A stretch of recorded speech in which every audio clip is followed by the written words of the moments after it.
Top 5 Andhra news కి స్వాగతం. నేను పావన్. రాష్ట్రంలో రేపటి నుంచి అక్టోబర్ 2 వరకు స్వచ్ఛతా హీ సేవ చేపట్టాలని సీఎం చంద్రబాబు ఆదేశించారు. ఇంట్లో చెత్తను రోడ్డుపై వేయడం కొందరికి అలవాటు. కాలువల్లో చెత్త వేస్తే ప్రవాహానికి అడ్డుపడుతోంది. గ్రామీణ పట్టణ ప్రాంతాల్లో సీసీ రోడ్లున్న డ్రైన్లు సరిగ్గా లేవు. మ్యాజిక్ డ్రైవ్లు నిర్మించాలి. గ్రామాలను ఎప్పటికప్పుడు శుభ్రం చేయాలి. జనవరి నుంచి ఎక్కడ చెత్త కనిపించకూడదు అని కలెక్టర్లకు సూచించారు. శ్రీవారి పాదాల చింత ఘోర అపచారం జరిగిందని వైసీపీ నేత భూమన కరుణాకర్ రెడ్డి వాపోయారు. అలిపిరిలో మలమూత్రాలు విసర్జించే చోట మద్యం బాటిల్స్ మధ్య శ్రీ మహావిష్ణువు విగ్రహం పడి ఉంది.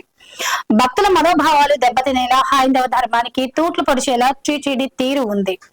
బిఆర్ నాయుడు టీటీడీ చైర్మన్ అయిన తర్వాత వరుసగా ఘోర అపచారాలు జరుగుతున్నాయి. హిందూ సంఘాలన్నీ వ్యతిరేకించాల్సిన సమయం వచ్చింది అని పేర్కొన్నారు. అల్లరి చేస్తోందని విద్యార్థులను కొట్టడంతో తలకు తీవ్ర గాయమైన ఘటన చిత్తూరు పొంగనూరులోని ఓ ప్రైవేట్ స్కూల్లో జరిగింది. 6వ తరగతి చదువుతున్న నాగశ్రీని ఈ నెల 10న ఓ టీచర్ స్కూల్ బ్యాగ్ తో కొట్టాడు. తలనొప్పిగా ఉండటంతో పేరెంట్స్ ఆమెను ఆసుపత్రికి తీసుకెళ్లగా పుర్రె ఎముక చిట్టినట్లుగా పరీక్షల్లో తేలింది.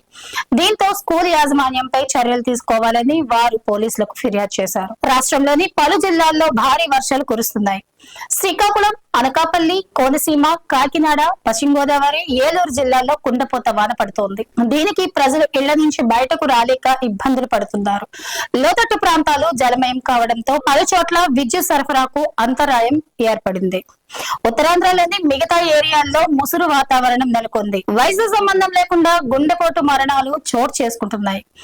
ఎన్టీఆర్ జిల్లాలో నందిగామలో డిగ్రీ విద్యార్థిని నాగమణి హార్ట్ అటాక్ తో ప్రాణాలు కోల్పోయింది. నిన్న సాయంత్రం కాలేజ్ నుంచి స్నేహితులతో నడుచుకుంటూ ఇంటికి బయలుదేరింది. వారితో మాట్లాడుతుండగానే అకస్మాత్తుగా కుప్పకూలింది.